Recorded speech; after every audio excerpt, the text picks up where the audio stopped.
1 second.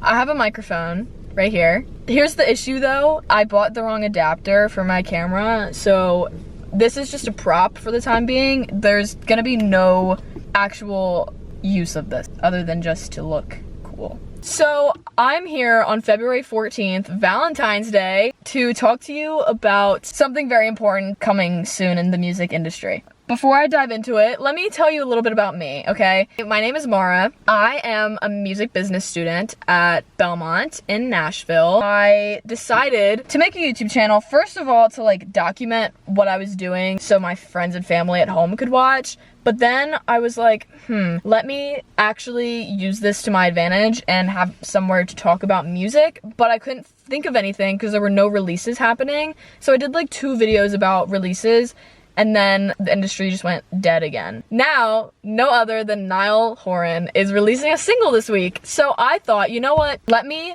talk about this and do a little review / reaction / talking about him because I love him. Actually, I have an air freshener over here. That's Niall. I can't reach it and I don't feel like climbing. We're just gonna dive into it. I was very, very excited to see that he was putting music out again and came out of retirement. So happy to see you back. So before we dive into the upcoming release, I wanna talk about his previous releases and kind of how Niall got to where he is right now. If you don't know who he is for some reason, if you live under a rock, or maybe that's just not your preference in music and you're here anyway. First things first, in his solo career, I'm gonna skip over One Direction because this is about Niall, okay? We're gonna talk about his solo career. His debut album, Flicker, came out October 20th, 2017. The album debuted at #1 on the Billboard 200 chart. The singles This Town, Slow Hands, and Too Much to Ask also topped charts, as they should. Slow Hands especially peaked at number 11 on the Billboard Hot 100. If you walked into any restaurant or a shopping center, a mall, you turned on the radio in spring, summer of 2017, because that song came out in May, Slow Hands was on every single time. It was gaining a lot of radio play, as I have already stated, but when the album came out, it was definitely a different vibe than I was expecting.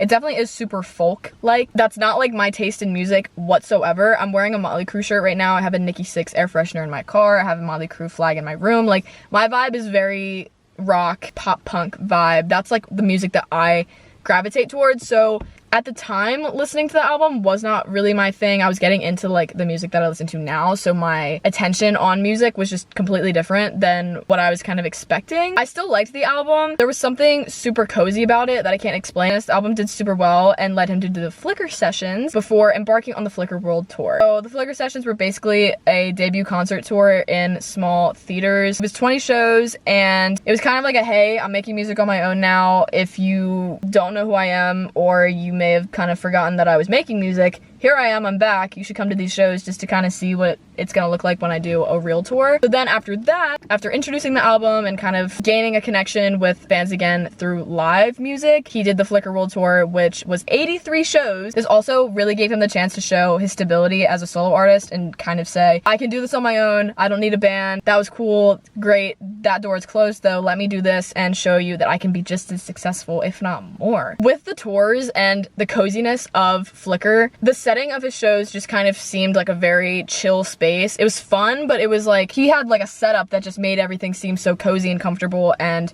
very home-like. So he loves to do like a little 180 shift on everybody, because then in 2019, in October, he released Nice to Meet You. Nice to Meet You was the lead single off of Heartbreak Weather, and that was a full 180. That is like a rock song. So that was a huge shift, considering his first single that he put out was This Town, which is like a super sweet little acoustic guitar, very lovey, chill vibe. And then Nice to Meet You comes out, and it's like, girl, I would so get your number tattooed on my arm. Please hit me up and come home with me tonight. Like, what was that? He performed this often at award shows and different live appearances on television. Super great. And his presence started to shift in a positive way. It just showed a lot of confidence, and he seemed more like he was enjoying himself. And when I say he was enjoying himself, I'm not saying he wasn't already. It just seems like when he was starting to perform that song more, he was gaining confidence and just feeling more comfortable with where he was as an artist, and that just started to show when he would perform. Nice to Meet You just seemed to like catapult him into this new area of music that I was not expecting whatsoever. I don't know, it was just cool to see him grow as an artist. I mean, he even looked completely different when he started to do his solo career. So it was like this was a whole new person in like a really interesting, cool way. Throughout the Nice to Meet You video, he also dropped Easter eggs towards the upcoming album, referencing every song and shifts in weather, a common theme theme in the sophomore album that we'll get to in just a minute. And the Nice to Meet You tour was announced in the same month,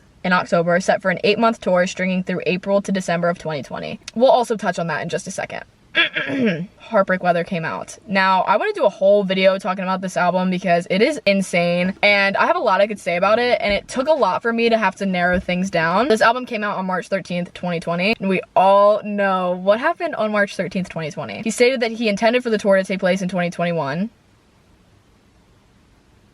But that obviously didn't happen. He was on Instagram Live almost every single day singing to fans for hours. I mean, if you look up on YouTube, Niall Horan Live 2020, he was live literally almost every single day. Some lives were like 6 hours long. That is ridiculous, but like in the best way. Something intimate like that with fans. He did everything that he could, and I have to give him claps for that. So later in the year, he said he had been writing and would rather wait to tour until the next album had come out, which is completely understandable. But I would have done anything to have seen the entirety of Heartbreak Weather on its own as a tour, because I just think that would have been crazy with all the different concepts and weather aspects. I don't know. I just feel like that tour could have done so well. I don't know. It makes me really sad, but I do understand, and it's fine. We're here and we're doing the best we can. Me speaking on behalf of Niall Horan.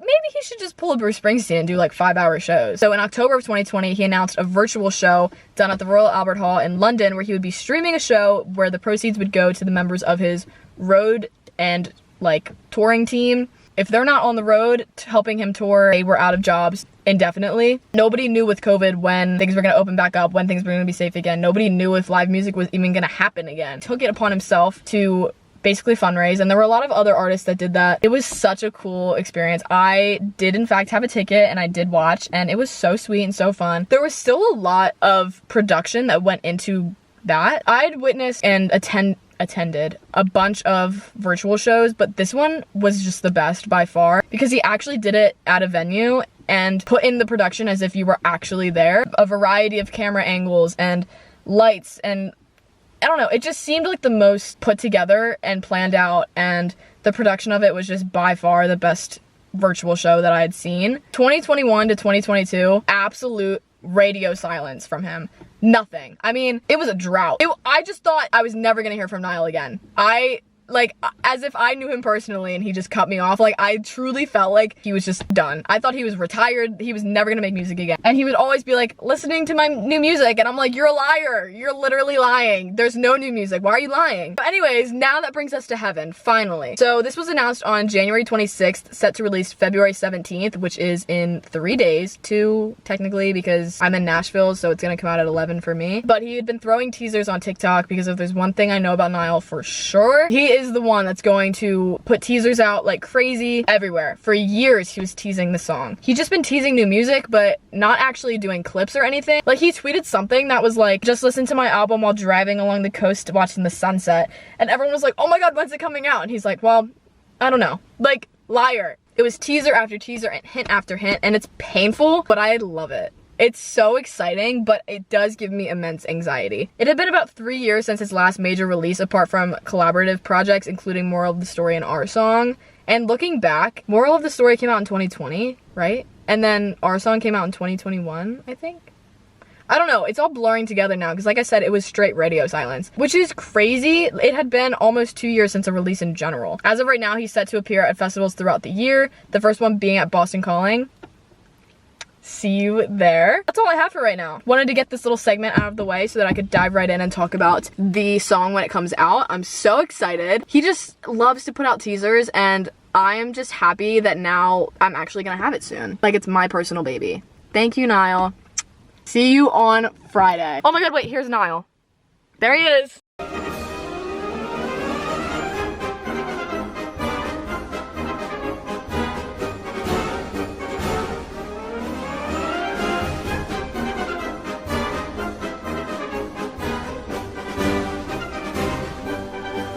Look at my shirt. I am here today. It is February 17th. I have to edit and upload this ASAP pronto. I am so excited to discuss Heaven with you. For copyright reasons, I'm not going to be putting the song, like, I'm not gonna play it for you. I'll put in the clip that I took last night when I was listening to it after work. I have my notes right here. First thing I wrote was baseline, because in the beginning it has like this, I don't know how to explain it. It's like choir sounding, but it's just his vocals like overlaid on each other. But first of all, I love that kind of vibe. Like, I think that's crazy. So I wrote bassline, so good. I love a drop like that, the contrast from the intro where it's like this big opening and then it kind of drops to like just the bassline and the drums. I think that's so sick and I love that. And I don't know if this is a connection to Still, but the ending of the last album, Heartbreak Weather, ends with Still, and the first lyric is "My mind is complicated." In Heaven, in the first verse, it's "Let's not get complicated." So I'm like, hello? I know when he would talk about Heartbreak Weather and like break down the songs and everything, Still is like the last on the regular standard version of the album, and that's basically kind of goes back to like Dear Patience. If you know anything about like Heartbreak Weather, you're gonna follow this, can notice like the similarities between the releases. And in Heartbreak Weather especially, he's talking about a lot of like internal thoughts and like how he kind of goes about like relationships and stuff. So it's so cute to like see in Still him being like, oh, like my mind is complicated, and then here being like, let's just like take this easy and like chill out and just have fun. This sounds like him. Like this, I can listen to this and be like, I totally get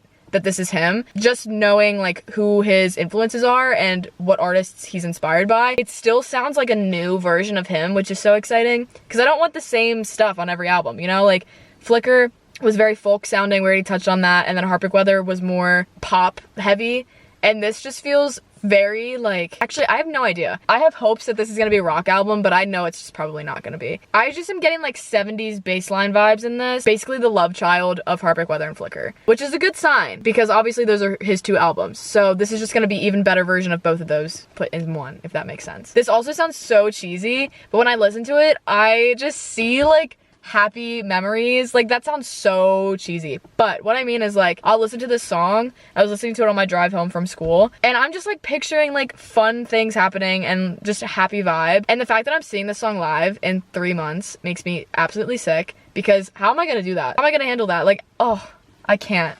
I'm so excited. I totally see this as like a cute like romance movie. Mark my words, this is going to be in a romance movie. Mark my words. The show, the album, was also announced this week right after I filmed the intro to this video. I think like the next day. So that was crazy. I'm so excited. The album intro and teaser and like artwork and everything just looks so cool. And I'm just so excited. Like, I have nothing to say other than just that I'm excited. I remember when Heartbreak Weather came out, I listened to it in my car on my way to school, junior year of high school, and then now I'm a sophomore in college. And it's like a little late birthday gift for me because it's coming out June 9th and my birthday's on the 2nd. Missed opportunity for him to release that on my birthday, but it's fine, I'll live. Today I also found like this super cute picture of me and Niall back in 2012. Niall, if you're watching this, let's recreate this picture at Boston Calling. I'm so excited. I love this song. It's so good. I'm so excited. I'm gonna go, but thank you for watching. If you're Niall, I know you're not watching this, but if you are watching this, let me be on your team. Plain and simple. Yeah, that's it. Thanks for watching. See you when I see you.